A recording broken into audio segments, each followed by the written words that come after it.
Bonjour tout le monde, c'est Maud, je vous retrouve pour un nouveau point lecture. Je vais vous présenter 4 livres, dont le crossover de Felicity Hadcock, écrit par Sophie Jomain et Maxime Gilliot, ainsi que le tome 5, Les anges battent la campagne, de Sophie Jomain, quoi, aux éditions France Loisirs.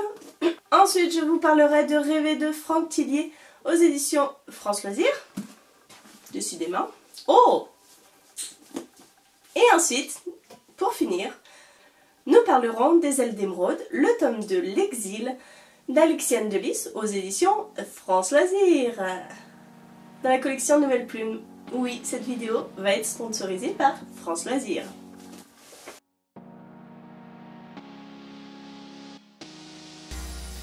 On attaque tout de suite avec mon avis sur le tome crossover et le 5e tome de Felicity Hadcock. Alors, j'ai lu ce livre en lecture commune avec Marjolaine de la chaîne My Wonderful Universe. C'était vraiment sympa de se replonger dans Felicity Hadcock. On a commencé par le crossover, sauf que, bon, à toutes les deux, hein, ça n'a pas été une lecture génialissime. Si vous voulez, dans ce crossover, on retrouve Felicity, donc ça, pour le coup, c'était top, qui est confrontée à une nouvelle créature, et il s'agit d'un zombie. Et il s'agit de Orcus Morrigan, qui est un zombie qui a une saga à lui dans Manhattan Carnage, qui est écrit par Maxime Gilliot. Donc voilà, pourquoi on dit crossover, c'est que deux auteurs ont réuni leurs talents pour nous sortir un petit livre qui se passe dans les deux univers de chacun. L'histoire, je ne peux pas vraiment vous en parler, elle se déroule entre le tome 3 et le tome 4, au moment où Felicity est dans une situation un peu particulière, mais ceux qui ont lu la saga devraient voir de quoi je parle. Et l'histoire en elle-même m'a pas emballé des masses, vraiment, et puis pour moi elle n'a pas servi à grand chose. Mais en même temps c'est le but, parce que ceux qui lisent la saga originale de Felicity Hadcock n'ont pas besoin de lire ce crossover pour pouvoir la continuer et la comprendre. Donc c'est un tome qui est juste un petit bonus, sans plus. Ce qui nous a fortement dérangé, à Marjolaine et moi, c'est le langage de Orcus Morrigan qui est très grossier. Ce zombie, c'est juste pas possible. Il peut pas dire une phrase sans dire un gros mot, sans insulter quelqu'un, sans... donc voilà, moi ça m'a gênée. Et puis ce mec est complètement taré, hein, donc dur de m'attacher à lui. Après Felicity est fidèle à elle-même, elle se laisse pas marcher sur les pieds, donc ça j'ai adoré. Et il y a quelque chose que j'ai bien aimé quand même dans ce crossover, c'est les interactions entre les auteurs. On a des notes de bas de page où Sophie Jomain parle à Maxime Gilliot et inversement, et ça c'était quand même assez sympa, je dois dire. Mais en gros, ce crossover ne sert pas à grand chose.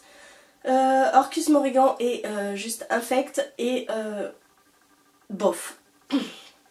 On a ensuite continué par le tome 5 et là, qu'est-ce que...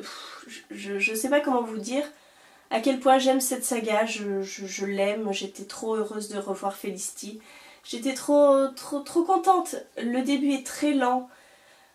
Felicity est dans une situation, encore une fois, très particulière. Elle doit réapprendre un petit peu à vivre avec quelque chose qui n'était pas prévu à la base.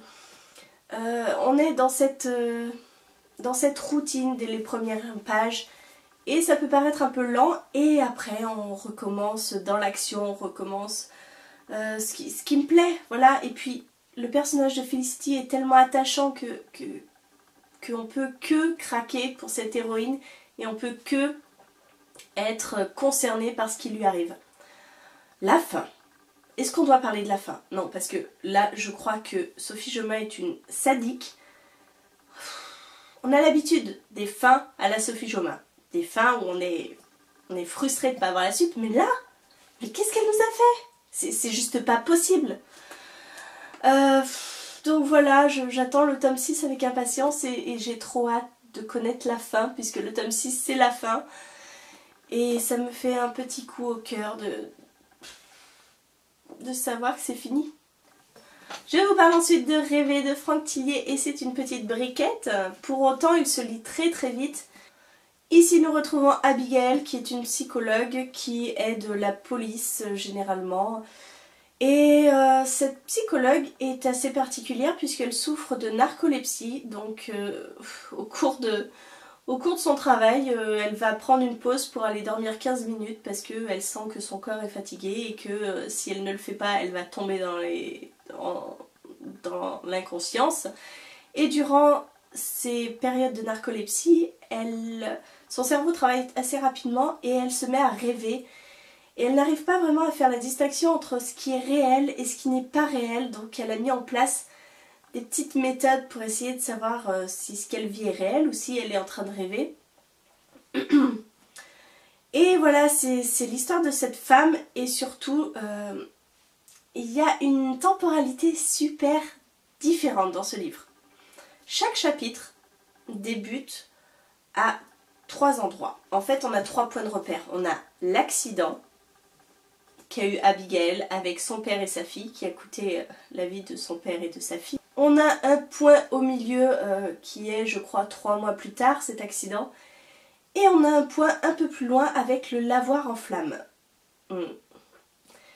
Et voilà, on fait des allers-retours entre ces différentes temporalités. Certaines fois, la temporalité plus loin rejoint la temporalité du milieu. Je ne sais pas si vous me comprenez, mais alors c'est une expérience de lecture qui a été topissime. Franchement, j'ai adoré ma lecture. J'ai trouvé que Franck Tillier était hyper doué pour nous relater une histoire qui est compliquée déjà à la base, avec ses retours dans le temps, ses temporalités complètement farfelues. Et en fait, je me suis pas perdue du tout. En début de chaque chapitre, voilà, je vais vous montrer le premier chapitre. Et puis il nous l'explique au début, il nous dit faites bien attention au début du chapitre. Voilà, en début de chaque chapitre, on a ça. Donc vous voyez, on a l'accident, on a le lavoir en flammes et on nous indique sur cette petite échelle où on se situe. Et c'est génial. L'histoire est haletante. Comme Abigail, on ne sait pas si elle est dans ses rêves, si elle est dans la réalité. Donc tout ce qu'elle subit, voilà, on est stressé, on est envahi du doute. Et c'était top. Franchement, je vous conseille. C'est mon second Franck Tillier. La première lecture n'avait pas été géniale. Hein. Le Syndromie, c'était pas terrible. Mais Rêver, je suis conquise. Donc je vais m'atteler à lire d'autres Franck Tillier. Je vous le conseille vraiment. C'est une expérience de lecture particulière. Et le dernier livre dont je vous parle, il s'agit des Ailes d'émeraude, le tome 2. Que j'ai lu en lecture commune avec Marion de la chaîne Entre les lignes. Voilà, tout comme Marjolaine, je vous laisse sa chaîne en barre d'infos, je vous invite à aller voir. Et voilà, on n'a pas traîné pour lire ce deuxième tome parce que le premier tome avait été une excellente lecture. Je l'avais aussi fait en lecture commune avec Marion. Et on avait hâte de savoir ce qui allait se passer pour Cass et pour Gabriel. Alors, pour un petit retour en arrière, je vais vous parler du tome 1 parce que forcément celui-ci c'est un tome 2. Le tome 1, j'avais vraiment adoré. On suivait Cass, qui est une jeune fille qui à 18 ans se fait un petit peu virer de l'orphelinat où elle a toujours vécu depuis ses 6 ans, depuis la mort de sa mère. Elle se fait dégager et elle se retrouve voilà, en galère, hein, c'est normal. Jusqu'au moment où elle se fait agresser et que Gabriel lui vienne en aide. Va s'en suivre toute une série de petits événements qui vont la conduire à se rendre compte qu'elle fait partie du peuple des Myrmes, qui est un peuple ailé, doté de facultés sensorielles extraordinaires. Elle va partir pour faire une formation, pour comprendre qui elle est, pour être testée, pour être jugée. Et elle va en apprendre beaucoup plus sur elle, sur son passé, sur tout ce qui fait d'elle une Myrme, en gros. C'était vraiment génial. Le tome 1 faisait près de 700 pages. Celui-là est quand même plus court de 200 pages. Et malheureusement, il souffre de ce que je pourrais appeler la maladie du second tome. C'est-à-dire que finalement, il ne se passe pas grand-chose. dans ce tome 2 et on sent vraiment que c'est une transition pour le tome 3 parce qu'on nous distille pas mal d'informations qui vont nous conduire, je pense, au tome 3. Ce qui fait la beauté du tome 1, c'est aussi une petite histoire d'amour entre Cass et quelqu'un d'autre, je ne vous dirai pas qui. Et malheureusement dans ce tome 2, et ben, dès les premières pages, ils sont séparés, donc on ne voit même pas le développement de leur relation. Non, c'est tout de suite, on les sépare et voilà. C'est dommage. Après, on a pas mal de révélations, certaines que j'ai vu venir, d'autres un peu moins. Mais j'aime quand même beaucoup cette saga, hein. Vraiment, ce tome 2 est un peu moins bon que le tome 1, c'est sûr, mais il vaut quand même la peine de se pencher dessus et j'ai vraiment hâte de voir ce que va donner le tome 3, mais je ne sais pas quand il sort, parce qu'il n'y a pas d'informations.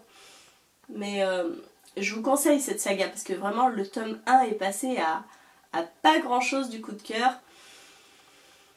Et on est toujours un peu déçu quand le tome 2 est un peu moins bon. Mais c'est quand même une saga géniale. Voilà, je vous ai dit en gros mes 4 dernières lectures. J'espère que cette vidéo vous a plu. N'hésitez pas à me dire en commentaire si vous avez lu un de ces livres, ce que vous en avez pensé. Si vous aussi vous avez le même avis que moi ou pas du tout. Dans ces cas-là, c'est encore mieux puisqu'on pourra en discuter. Je vous rappelle aussi que toutes les chroniques écrites sont en barre d'infos parce que, je vous le répète encore une fois, à l'écrit c'est quand même beaucoup plus facile de développer quelque chose qu'à l'oral. Il se peut que j'oublie beaucoup de choses, j'essaye de faire court. Donc n'hésitez pas à aller checker en barre d'infos mon blog. Et voilà, cette vidéo est terminée, je vous fais des gros bisous, je vous souhaite une très bonne journée, je vous dis à très bientôt pour une nouvelle vidéo. Et je suis désolée, j'ai gardé mes guirlandes de Noël, parce que là quand je tourne cette vidéo, on est le 24 décembre. Mais vous allez la voir en janvier. Je suis désolée.